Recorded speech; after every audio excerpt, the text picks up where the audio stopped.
Hi, everyone. Welcome to Mondays with Mel.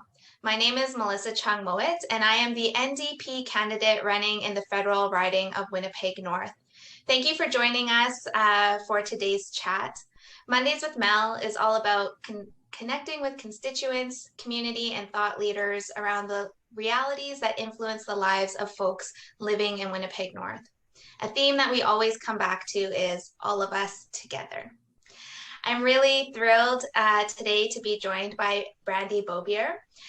Brandy is the team lead of Leftovers Rescue Foods here in Winnipeg and is the founder of CHEW, Community Helpers Unite. Hi, Brandy. Thanks for joining us today. Hi, Mel. Thanks so much for having me on today. Did I get your titles right for each of the organizations? Yes, you did. That was perfect. Awesome. So maybe we can start with you telling us a bit about yourself and the work that you're doing in Winnipeg North. Okay, so I'm the city lead coordinator for the Leftovers Foundation. We launched in October of 2020, which was on World Food Day, October 16th. Very cool day to launch. It was great, and we pretty much snowballed ever since then. It's taken off fast, and it has grown fast. And I feel like the reason for that is because the need is so great in Winnipeg. There's a lot of poverty in Winnipeg, especially in Winnipeg North. So I focus most of my efforts on North Winnipeg. We've branched out now that we're about 7 months in. We've branched out into supplying agencies in the South End with food, more to come in the coming months, as well as downtown and West End.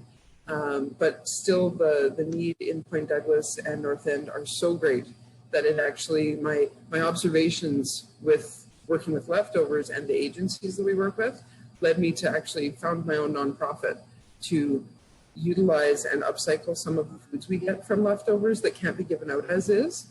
And so in turn, we're actually building out a community kitchen now in the warehouse where Leftovers is located on the corner of Jarvis and McGregor. So that hopefully by summer, we can have food going out to the community. Yeah, it's incredible. And, you know, I had the opportunity to tour your warehouse. Feels like forever ago, I think a month or two ago. Yeah. But I also, last week I had the opportunity to do my first Leftovers delivery. And so how that worked was I signed up through the app, and then I drove to the Starbucks, South St. Anne's. I was able to get the food that I guess they weren't able or weren't going to be selling, and then deliver that to North End Women's Center. And so, so from what I gather, it's not only just these goods from restaurants, but sometimes you're getting bulk food as well. And is that what you mean by sometimes when you're receiving that bulk food, they're CHEW being able to respond and upcycle that food? Yeah.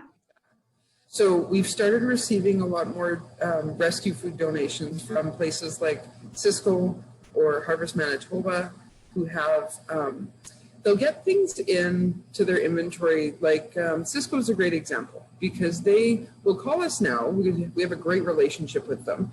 And they will call us now if they receive something like, let's say, melons, honeydew and cantaloupe. And let's say in their trip from Guatemala to Winnipeg, they got over refrigerated, which means they're showing signs of rot on the outside, but they're perfectly good on the inside. Well, Cisco can't send those to their grocery partners or their restaurant clients because of the way they look, even though they're perfectly good inside. So instead of turning them around and throwing them in the garbage, like the manufacturer generally or the producer generally says, yeah, just throw it out, we'll send you new ones. Well, Cisco, now they can actually go and take them to Leftovers, and we'll have volunteers go pick them up. They'll go into hampers. The ones that we pick out that are too far gone, they look really, really bad, but we know they're still good, we could be upcycling those into, say, fruit salad cups or into smoothie mixes that we could freeze and then send out to the agencies as well. Yeah. So we get things like that sometimes, or from Harvest Manitoba, if they have an order that's canceled. A lot of times what will happen is it's canceled because it was supposed to go up north and maybe somebody had a problem with their truck. Now they can't pick it up, or they had to change their order date. And unfortunately, because of how long it takes to get up north, that food needs to have a certain number of days beyond travel time to be able to be given out still. So what'll happen is they'll send that food to us because they know that we'll be able to process it in a reasonable amount of time and get it out to the agencies while it's still good. Yeah,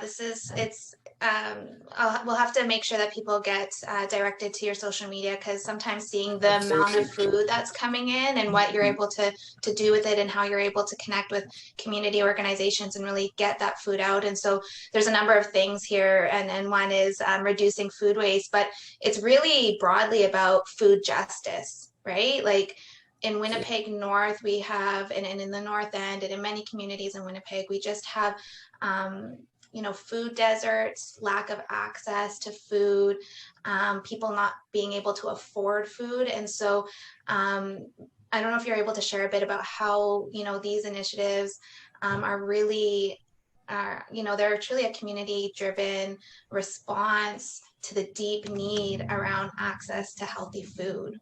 Absolutely, yes. That was actually one of the reasons the need and the food insecurity levels in Point Douglas and the North End were actually one of the reasons why I started reaching out to Leftovers, because I learned about the model and that they were using a volunteer app that they had built in Calgary, which was actually developed by high school girls, which is really cool.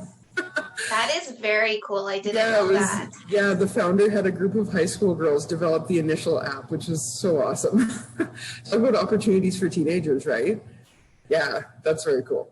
So now they have a whole app team, and they have a granting team, an admin team, and an executive team, which is amazing because now they're able to be a nationally recognized charity and move it to other cities like ours. So the work that I've done with Leftovers in the pre-launch days was really digging into the service agencies and identifying where those needs are and what exactly those needs are. And what we're finding is that even though the agencies that are able to are signing up with Harvest Manitoba or with Food Banks of Canada to get food, there still is more need than what they're able to receive from these places.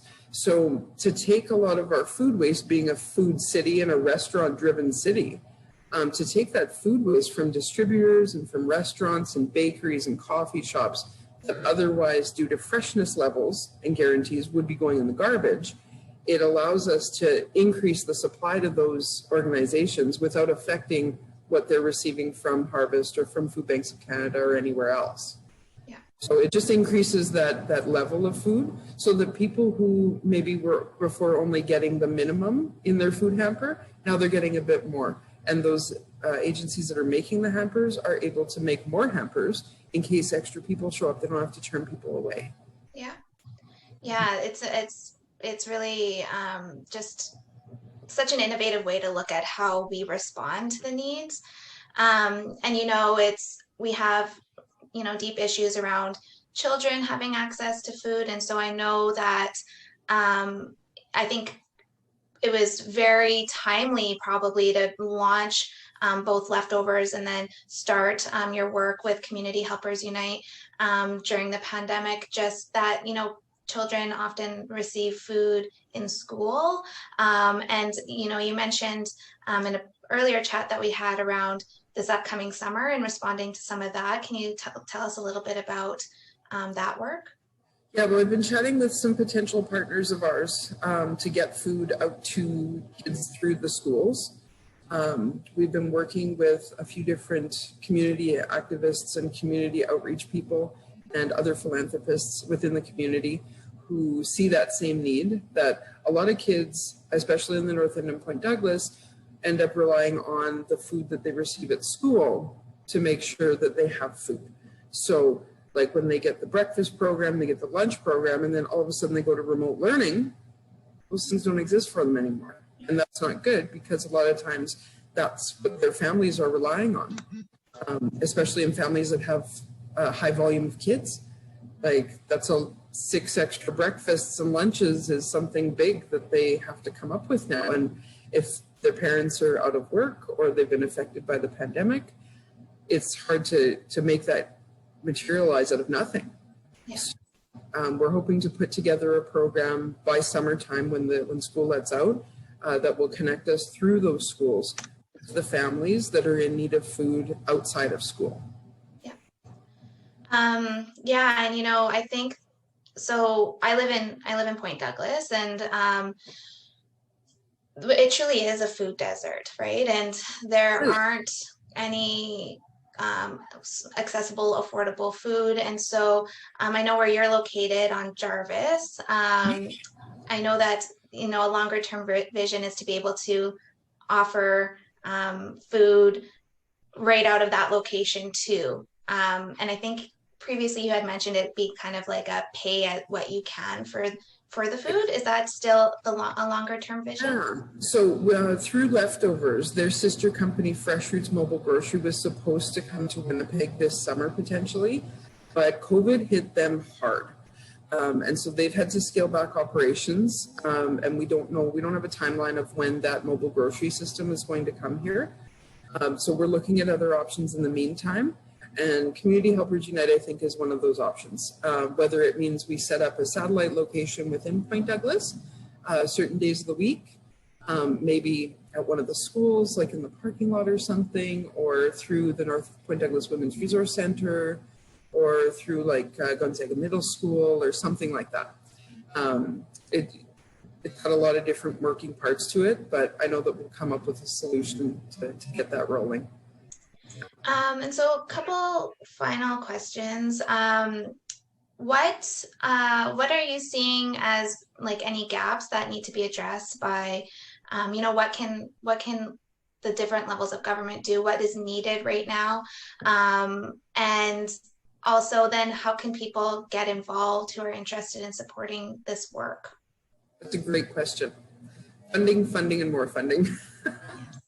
That's how the government levels can help, is to see organizations like Leftovers, organizations like CHU, organizations like the North End Renewal Corporation, and the Point Douglas Women's Resource Center, and the North End Women's Center, and Rossbrook House, and all of these agencies that are working so hard to feed people. They need funding. That's mostly what it comes down to. But at the same time, the role that I play with Leftovers really helps to unite those agencies, to spread the food amongst them. And it has given me a really great working relationship with a lot of those, most of our agencies. So once, when things change come summertime, I think levels of government could help us by spreading the word about what we're doing, both on the Leftovers side and the CHU side. But also for the agencies that they're close to. So like the area MLAs could be reaching out to their constituents, to the agencies that are in their constituencies, and saying, hey, how can we promote you? How can we tell the world about what you do, what you're doing here? And then that way, as their need grows, Leftovers can continue to send more food their way to try and flood those agencies really with the free food that's needed. So that way, once we get pay what you want or pay what you can grocery happening, or once we get like satellite locations to be dropping off food just on the street to people, once we get that going, it'll kind of offset the amount of need coming for those hampers. If people can pay what they're able to for vegetables and fruit and ready-made meals that are healthy, I think less people will be relying on those free food hampers. Because, nobody wants to receive hampers. Like, it's not a super dignified thing. And the way that most are set up, you have to wait in line or it gets delivered to your house or whatever, but there's still a stigma that comes along with that. So we want to bring that bit of dignity back into those folks that are food insecure and help them to feel like they're able to do things for themselves again. So, and I feel like pay what you can models in all senses, whether it's a grocery store or a restaurant or a community kitchen like ours, I feel like that can provide that kind of a service and support to people who need it. Yeah. Yeah. And, we need, there's such a need here. And, COVID has exacerbated the deep needs in the community, and having, actual urgent response to this need, yeah, it's clearly vital. And so I so appreciate the work that you're doing at the grassroots level to respond. I'm so looking forward to supporting you in your work and staying connected in this in these initiatives. And if folks want to get involved, how can they get involved?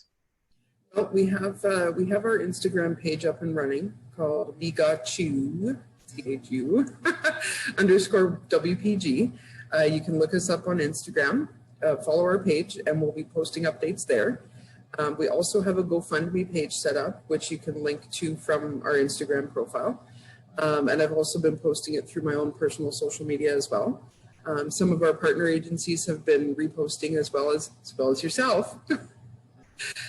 So right now the GoFundMe page and the Instagram following is where we're building. We're setting up a Facebook page for agencies to sign up through a Google form, and also for anyone who wants to volunteer to assist with transporting food or wants to assist with like serving street meals as we go forward once the kitchen is open, and taking food from our kitchen to those agencies that are going to be handing them out as well. So anybody who wants to get in volunteering or to volunteer in the kitchen itself, would be amazing. And we really appreciate all that support. And I'll be sure to post those links. And yeah, you know, everyone deserves access to healthy food. This shouldn't be a thing, and we need to work together across the community and levels of government to address this, because it's urgent. And yeah. Absolutely. And the way I see food security is it's a vehicle. It's a vehicle out of poverty. Yes. Thank you, Brandy. One last question. I think we have time. So we wrap up our conversations in this way. Why is your community important to you, and how do we work together to build on its strengths? That is a great question. I think you stumped Judy with this question too, didn't you? That's a good one. So my community is important because I've always been here. Yeah, and it's full of amazing people. I think the North End and Point Douglas, as well as like St. John's and the West End, all these communities are so close-knit. And people who choose to live here, we choose to be together. And it's awesome. So everything I do, all for them. Yes, community at this, you know, it's all about community. And I clearly see that in your passion around food and around serving community. And thank you again, Brandy. Thank you. Thanks everyone for joining us. I will post the links to both Leftovers Foundation and Leftovers Winnipeg, and to Community Helpers Unite. Thanks again, Brandy. Thanks again, everyone, and we'll see you next week. Thank you. Bye. Bye.